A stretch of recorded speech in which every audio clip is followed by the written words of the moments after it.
Greetings, programs. This is Wretch. Welcome back to Citizen Sleeper 2 Starward Vector.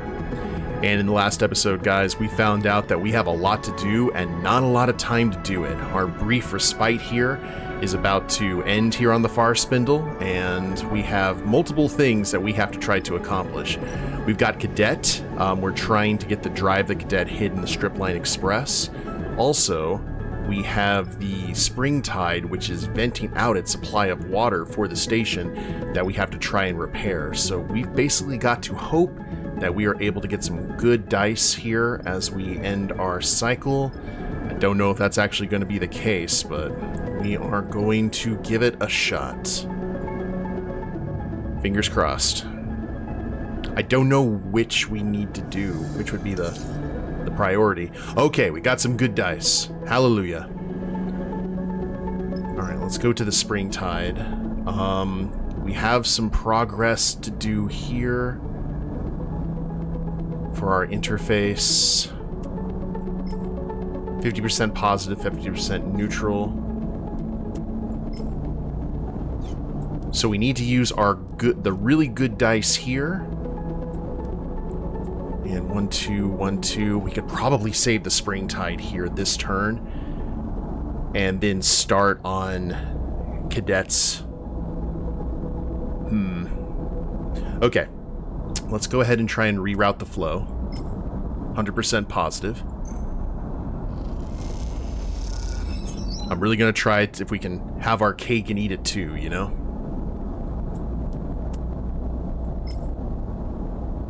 And... okay, neutral. If we have one more really good dice, we can save the spring tide in one turn. Good, good, good. Now, I don't know what's happening when the brief respite ends. Maybe we have another incident where we're gonna be followed, or someone's gonna be heading over here. I am not sure. But let's head to the Stripline Express. We know we've definitely got... we can cut our way in. Stripline is nested among other units, each with a mess of ducts and access passages. There must be a back door, or a way to make one. Ooh, okay. 3, I like that. This is our speciality. Lost some energy. That's okay. One more dice to go. Big bucks, no whammies.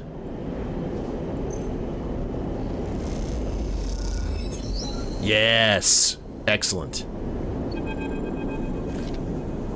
You slide the loose panel away from the wall, letting it float there, beside the airbag rack. Behind it, in the dark, you see the blinking lights of the fuse box. A noise nearby draws your attention for a moment. The scrape of a sliding door, maybe? Or just some old system, cycling in the walls. It took long enough to gain access to the Stripline Express bike garage, and longer still to find a safe route to the airbike racks. But you're almost there. You've seen and heard the hired muscles searching and guarding this place, but have been lucky enough not to come face to face with them. Yet. You turn back to the darkness behind the panel. If what Cadet said is right, the drive is taped to the back of the fuse box in front of you. You reach through and around, slowly, carefully, and your hand settles on something cold and metallic in the dark. It's taped firmly to the box. You pull at it, but it doesn't budge. A quiet rattle echoes from the dispatch office next door, and you freeze for a second. It seems Cadet was a little too enthusiastic with the tape. Ooh, okay, 75% of not messing this up. Ooh, positive outcome, huzzah. You close your eyes and feel for the seams of the tape. You peel it back swiftly and quietly, piece by piece, and the drive spins into your hand. Time to move. You slip the drive inside your coat and kick away from the wall, gliding back towards the maintenance corridor you entered from. You listen carefully as you do, but you hear nothing but a satisfying silence. The cool darkness of the maintenance corridor is comforting as you tuck yourself inside and start carefully making your way to the back of the strip line. You shift through the maze of passages that brought you here, their doglegs and dead ends now familiar. Eventually, you spot a thin slit of light ahead, Marking the loose panel, you levered open to gain entrance. You take a deep breath. Almost there. As you reach the gap, you freeze. Voices rumble from beyond, and peering through, you see two figures in dark clothes searching the chaotic bay behind the strip line. Your eyes are drawn to the dark, boxy weapon one holds at their side. Shit, you hiss silently to yourself, your eyes searching for a path through. That's all we can do is wait for an opening. I'll take it. You wait, silent and still, as the figures search. They split and drift across the bay. You take the chance, sliding open the panel and slipping behind the scrap and boxes at the edge of the room. You work your way around until you can't get any further. You kick off hard, making a dash for the far side of the bay and the public passage beyond. There's a hiss and a guttural chatter of a pressure valve as an air bike pulls up beside you in the passage. Cadet leans over and grabs the collar of your coat. Hop on. In a moment, you're on the back of the air bike, clutching the strap of Cadet's bag as she guns it down the passage, the air resistance almost ripping you from the thin seat. You lean against her back and let out a sigh, the drive pressing into your ribs beneath your jacket. You did it. Still alive back there? Cadet's voice brings you back from the hypnotic rhythm of the tunnel lights rushing past the air bike. She slows the bike with a rapid series of hisses, and you realize she's brought you back to the passage outside Bliss's Bay. You try to understand the route she took, a long loop through the branching transit tunnels of the station, but give up. You can let go now. She straightens up and you unhook your fingers from her bag strap, separating yourself from her back. You push off the bike gently and float in the passage beside her. You okay? Look pretty rough back there. She smiles. Appreciate you putting it all on the line for me. Who were those guys? Your guess is as good as mine. She shrugs. Didn't look like anyone nice, though. I wouldn't sweat it. She smiles. Well, go on then. Let's see the drive. You fish the drive out of your jacket and hand it over. That's the one. She squints at it. Should have chucked it when I had the chance. You get your first good look at it, and there's not much to see. A small lump of solid-state memory with a few markers on the case. You spot a yellow hex among them. Hexport. What now? She winks, slides her bag around her shoulder in the front, and slots the drive neatly into a pocket. I know someone in the scatter yards who can crack anything. She'd be my first port of call to crack this thing open. She stretches her shoulders. And I should make myself scarce from the spindle anyway, before those dickheads catch up with me. Well, I'll meet you there. Sure, you want to follow through. I get that. She pats the pocket with the drive. Gotta be something tasty on this thing. I'd want to know what too. Cadet leans away from her bike, squinting out of the viewing window at your ship behind. That yours? She doesn't wait for an answer. If I'm not mistaken, that old thing is going to struggle to reach the scatter yards, unless you've added a Hasnav suite. Hasnav? Yeah. Belt between here and scatter yards is drowning in debris. Worse since Hexport. You'll need hazard navigation to make the crossing safely. Lodic Syndicate created the tech to help their tankers cross the belt. Common knowledge. Cadet nods at your ship. Maybe, if you head up to Wellspring, you can barter or steal a suite. She adds casually. Here. Cadet unties a bag lashed to her bike frame and holds it out to you. Not enough here for a refit, but maybe you'll find some use for him. You take the bag and something clinks inside it as you do. You open it up and see a couple of engine components. Was gonna use them to boost her. She taps the frame of the air bike. But you deserve them. She meets your eye and then looks away. Not like I'll be doing any runs for a while anyway. Thanks. It's nothing. Like I said, you deserve them. She flexes her fingers on the bike's handles, eager to be away. Cadet's air bike stutters and purrs, trembling in the air like an arrow ready to be loosed. See you around. She winks and guns the throttle, zipping off down the passage with a pulse of air that ripples through your clothes. You stare after her as she goes, the bag of components still hanging from your hand. You realize, as you look down the passage, that you never asked how Cadet plans to get to the scatter yards. That question, like a score of others, will have to wait until you run into her next. Although, you have a feeling she'll find a way to slip away before you can ask them next time, too. You head back towards your ship to stow the components, idly wondering if you could justify buying an air bike to Seraphin as you do so. Whew, okay. That is some good stuff right there. So if we want to go ahead and upgrade, I'll tell you what, I'm actually thinking about upgrading our intuition so we have something else that's pretty up there in our skills other than engineer. You know what I mean? And I think that might be the best call.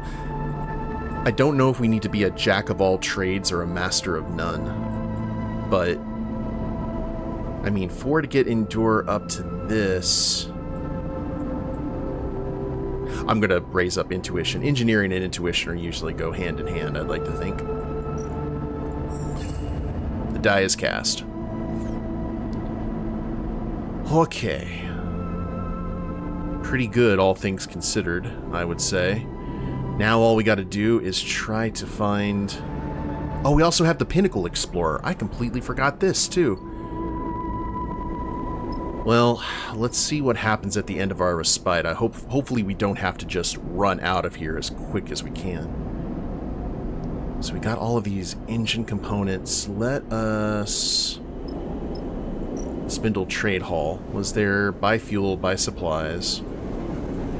Fill supplies, fill fuel. And then down here, I'm trying to think what else we had available. Process the scrap, buy scrap components.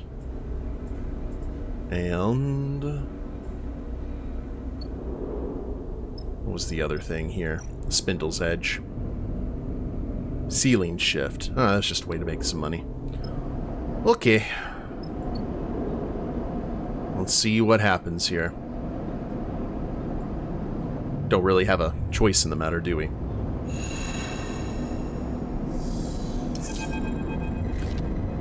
Something flickers in the back of your mind. You stop. You have to stop to blink it away.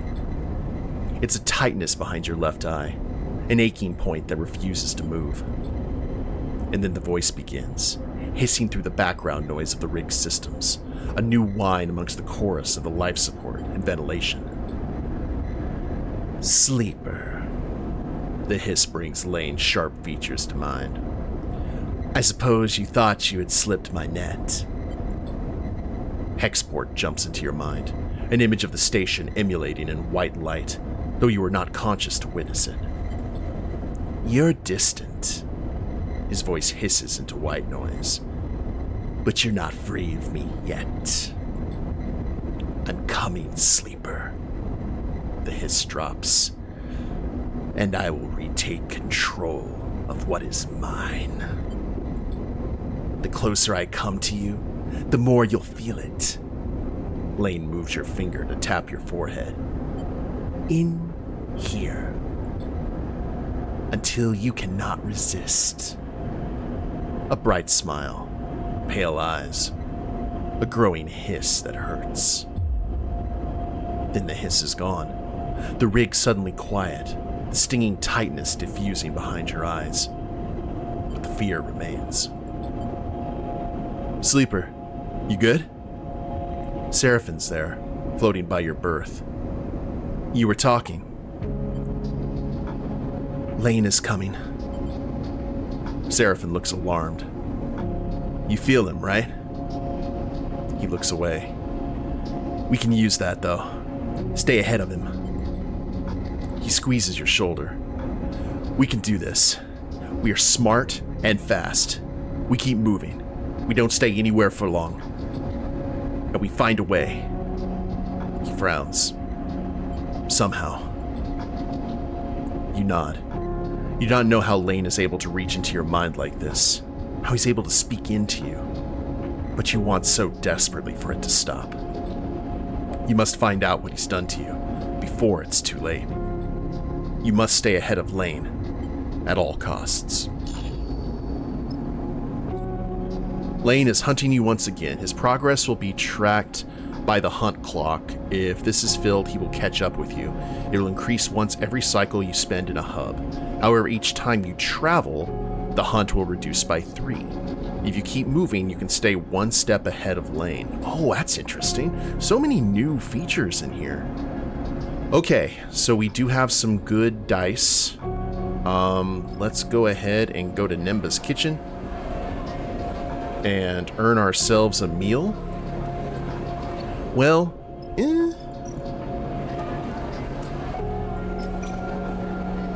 yeah, let's see what happens here. I don't know if that's necessarily is that the smartest option for us? I don't think so.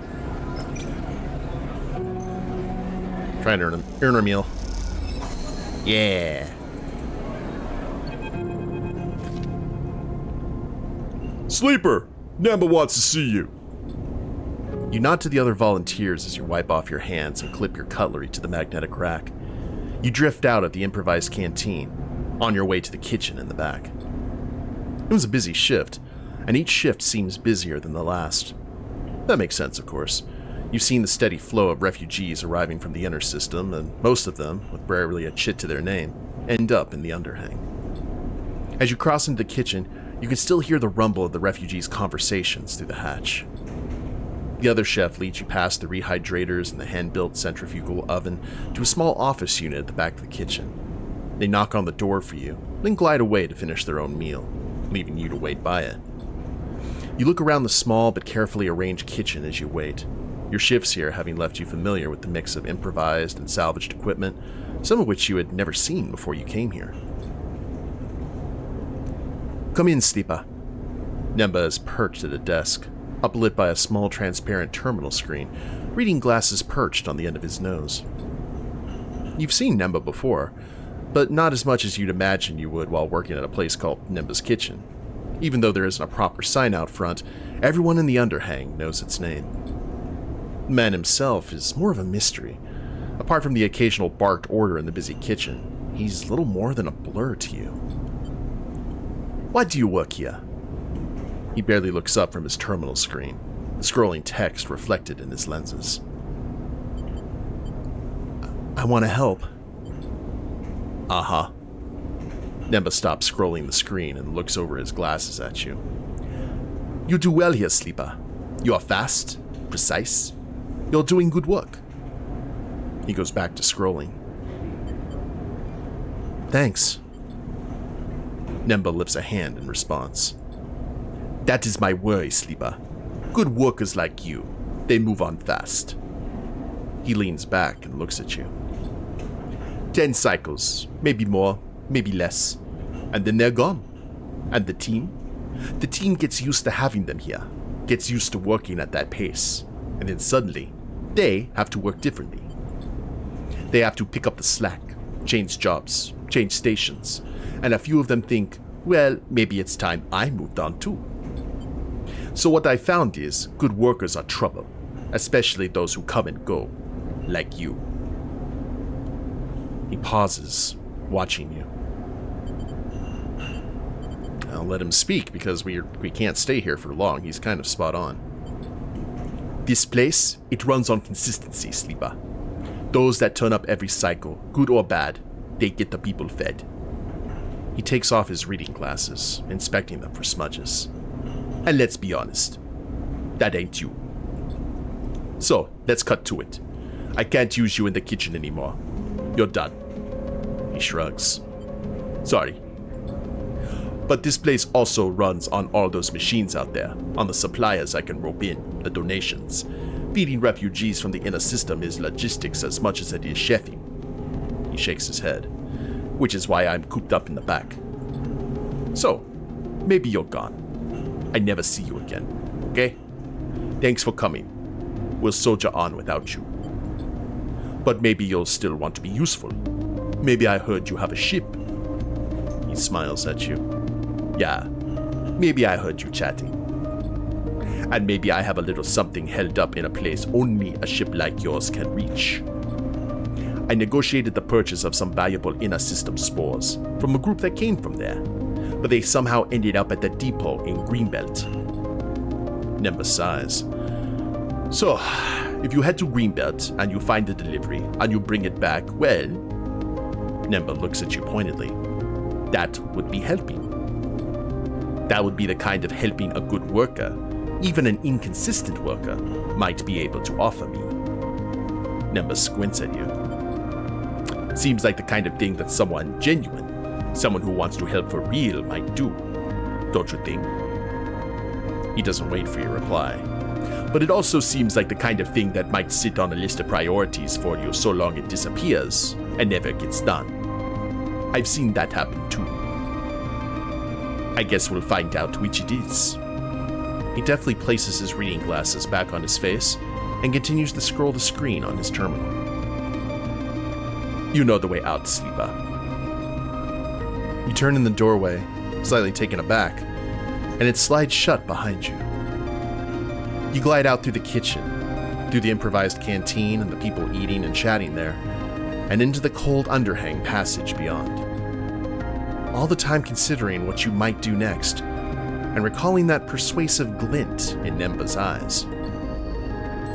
Ooh, we got a money opportunity. Okay.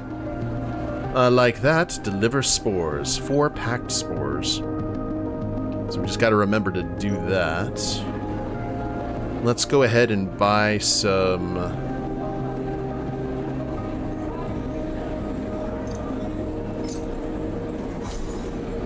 a little bit of energy. Nothing too bad there. Now, let's go ahead and we have 2 things to really focus on here before we jet. The first is let's go ahead and reroute the flow and get this done. And save this ship.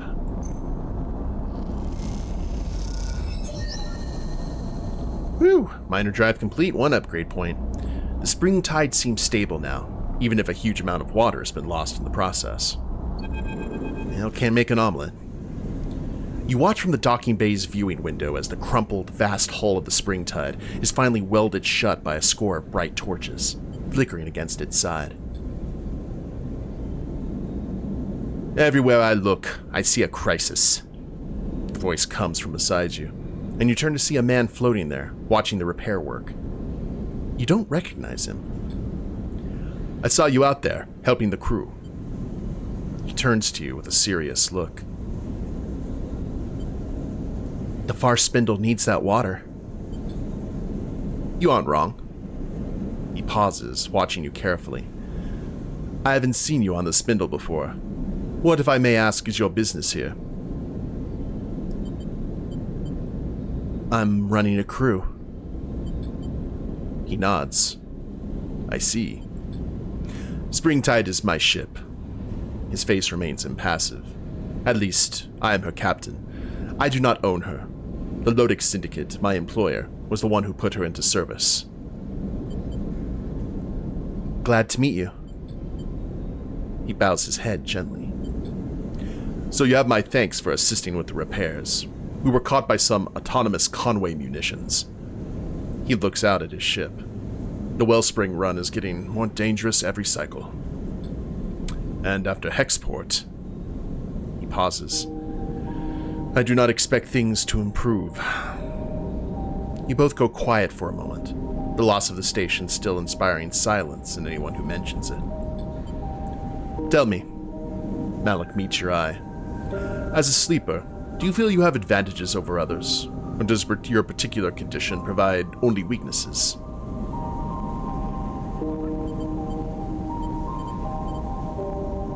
There are many downsides. He nods. Of course, but you are stronger, hardier, more capable than most humans. He gestures toward the Springtide. Your work on my ship only evidences your abilities. You far outperformed even my own crew. He looks to you, angling his head in deference. In conditions that are usually deadly. Sadly, despite even your good work, our losses have been great, and the administration at the Far Spindle are not happy. We are to be impounded here until the Lodic Syndicate fulfills the agreed water freight. He frowns at the crumpled-looking ship. This war continues to pressure the belt. What will you do? This is where you are needed, Sleeper. Malik folds his arms. My crew tells me you have a ship, and you have workers. This is what I need. As we fled from the Conway attack, our navigator registered something of great interest. A water-rich asteroid, one I believe is previously unknown to the syndicates. He comes a little closer. For now, I have sworn him to secrecy, as I must you. But if this asteroid could be surveyed, its value confirmed, it would more than make up for the shortfall of the springtide. He pauses thoughtfully. I will let him continue. I want you to survey the asteroid for me. It's a simple enough job, but its location, so close to the edge of the wash, is problematic. However, you've shown yourself to be very competent. If you're careful, there's no reason you should have problems with Conway, or any other hostile party for that matter. A hostile party? Malik shrugs. The wash is where the orbits of the inner system and the Starward belt conspire to bring vessels, objects, all kinds of wanderers together. It is a territory of opportunists. I will, of course, reimburse you with a portion of the fee the Far Spindle administration are withholding from me. 250 cryo is my offer. How will your employer feel about that? The Lodic Syndicate only cares that its water is delivered and its fees paid. I'm free to make sure this happens in a timely and efficient manner, as I see fit. Malik passes you a thumbnail drive. Here are the details on the test I need you to run for the survey. A sample core of ice from deep within the asteroid should give you enough material to work with. You notice a member of the Springtide's crew waiting quietly at a distance, and Malik nods to them discreetly. This is a delicate matter, Sleeper. Survey the rock, and on your return, broadcast the results to my personal terminal. The frequency is in that data. He pauses, meeting your eye. The results go to me, only to me. Then, once the matter is resolved, you will be paid. I am needed. He nods to the crew member. But I expect you have all you need. He pauses. I've enjoyed watching you work, Sleeper. Impress me again. And with that, he bows a little and drifts away to meet his crew member. After watching them go, you turn back to the Springtide, still impressive despite being scarred with curls of ice and shiny with fresh welds. You imagine any captain of a ship like that has been through a lot to get where they are. That makes them a valuable ally, or a dangerous adversary depending on where you are. You hope with Malik, you can find your way to being the former. We just got all the business opportunities, don't we? Okay, and we've got enough here that we've got interface and endure, so we've got the old gear, but we will study the manifest here to continue exploring the pinnacle. It all makes sense. Arrivals, departures, the flow of freight. You can identify the key docks just from their data. Huzzah. 2 more to go. Ooh, you're starting to understand the elaborate notation they use to mark the different docks. And can we... 50% neutral, 50% negative. Big bucks, no whammies. Aw, sick. I'll take it. Minor drive complete and another upgrade point. Which gives us 2 more areas of commerce. Venture Bar Shift, or the Venture, yeah. Only vouched for members can gamble on the Venture, but bar shifts are easy to come by, mostly because they pay in tips and a little more. That is a huge drive there. And it's Engage, which is like our least, so we can't even do that, unfortunately. And then interpret signals for some money, and align some arrays for some money. Alright, Well, we have 2 job opportunities open to us, guys, and all in all, I think we've done pretty good, but now we've got Lane actually chasing us. 1 hub per cycle. Wow, it's going to be kind of crazy to see what happens. But yeah, we will go ahead and pick this up in the next episode. Hope you all have enjoyed it. If you liked the episode, please leave a like down below. Subscribe to the channel, leave a comment, that'd be a big help. And we'll see you next time. Later days, everyone.